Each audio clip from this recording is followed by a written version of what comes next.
सिखों के छठवें गुरु श्री गुरु हरगोविंद साहब जी का प्रकाश पर्व पूरे देश में श्रद्धा और हर्षोल्लास से मनाया गया। गुरुद्वारों में शबद कीर्तन और अरदास के बाद परंपरा अनुसार संगत को मिस्सी रोटी, अचार और लस्सी का प्रसाद वितरित किया गया।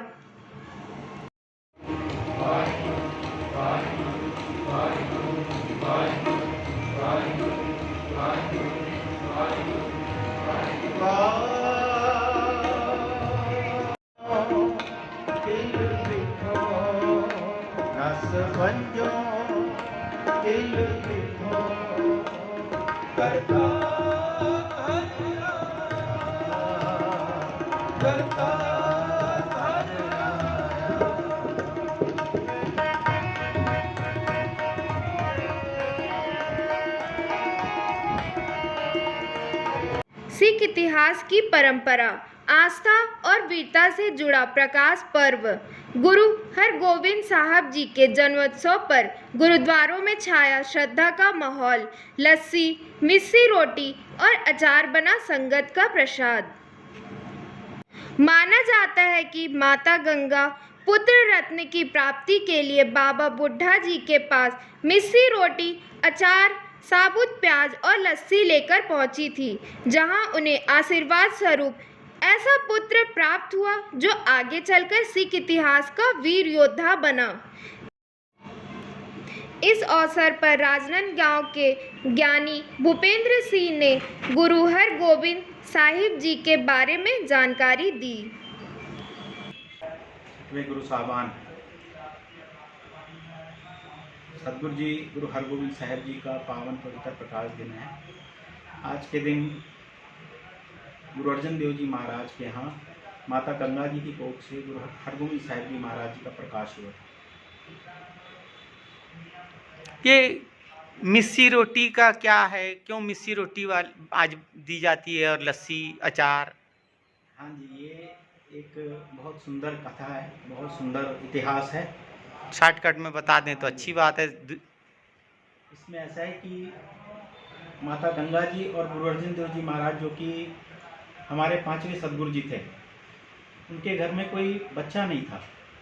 माता गंगा जी ने बेनती की गुरु अर्जन देव जी महाराज को, सच्चे पातशाह, आप सारी दुनिया की झोली जो है वो भरते हो, सारी दुनिया आपसे विनती करती है और आप झोलियाँ भरते हो, और हमारे घर में कोई बच्चा नहीं है, आप कृपा करो, दया करो, मेहर करो, हमारे घर में भी एक छोटा सा खिलौना, एक बच्चा आप बख्श दो और मेरा भी मन उनसे लगे रहेगा। तो गुरु अर्जन देव जी महाराज ने कहा कि भाई देखो, अगर आपको घर में बच्चा चाहिए तो आपको बाबा बुढ़ा जी के पास जाके चुभाल में, जो कि ब्रह्मज्ञानी बाबा बुढ़ा जी हैं, उन्होंने धन गुरु नानक साहब जी की भी सेवा की। गुरु नानक साहब जी से लेके 6वें गुरु तक उन्होंने सिख पंथ को अपनी सेवाएं दी हैं।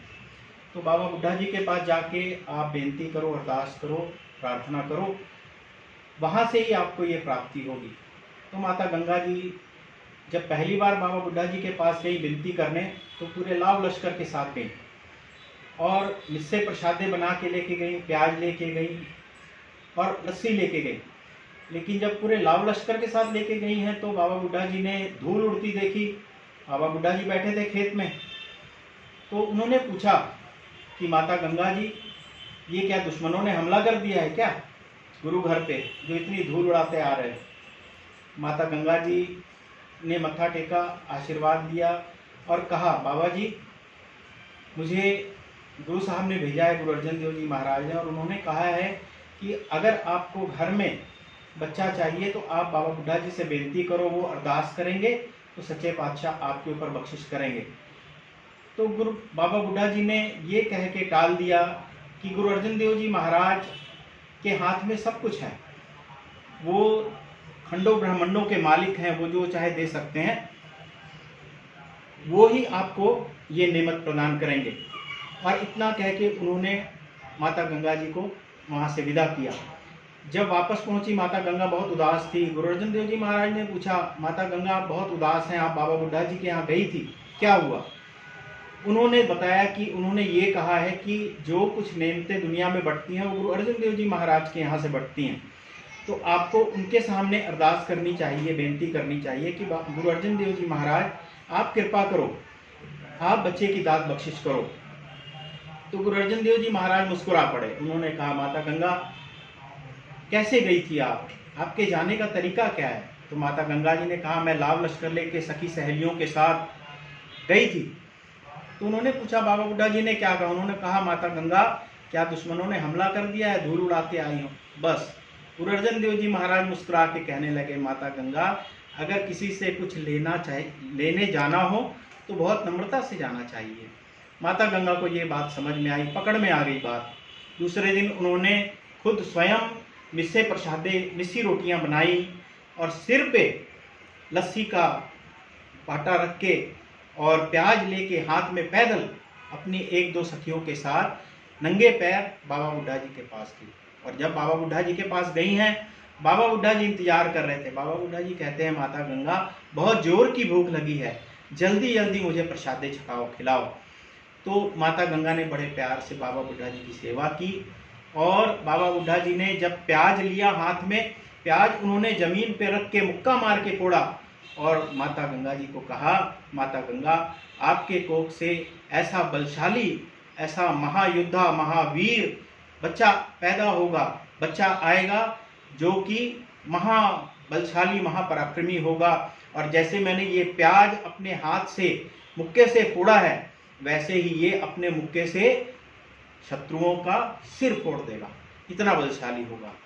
वो आशीर्वाद लेकर जब माता गंगा जी आई तो गुरु अर्जन देव जी महाराज के पास खुशी खुशी गई और कुछ समय के पश्चात धन धन धन धन सतगुरु साहिब श्री गुरु हरगोबिंद साहिब जी महाराज का प्रकाश इस धरती पर हुआ।